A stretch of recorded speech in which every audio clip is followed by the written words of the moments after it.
Megjithëse është shumë pranë qendrës së qytetit, lagja 29 nëntori vjon të mbetet prej vitesh pa rrugë.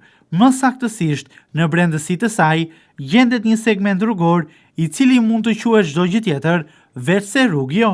Një segment gjithë gropa, baltë dhe pellgje me ujë, i cili nuk i përgjigjet as pak nevojave ndërvite të banorëve të zonës. Në të jetojnë me qindra familje vlonjate, të cilat ndër dekada jetojnë në këtë blok banimi duke mos parë asnjë ndryshim.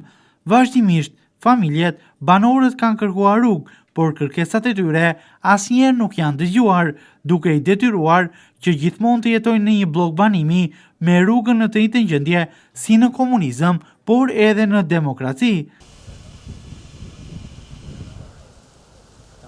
Këtu jemi në një prej blloqeve të banimit të lagjes 29 nëntori, një blok banimi përballë bibliotekës Shefqet Musaraj në Vlorë, i cili ndër vite nuk ka parë asnjë investim të vetëm. Hyrja e bllokut të banimit në pamje të ngjason me një shteg dhish, por në fakt është hyrja për në një lagje ku jetojnë qindra banor çdo ditë. Kohët e fundit, sipas banorëve, aty është hedhur dhe një shtresh çakëlli, jo në të gjithë gjatësinë e bllokut të banimit, por për të mbushur gropat 10 vjeçare të rrugës, të cilat gjendeshin aty. Por as çakëlli hedhur në periudhë fushate elektorale nuk i ka përmirësuar as pak situatën, por përkundrazi e ka bërë këtë të fundit edhe më keq.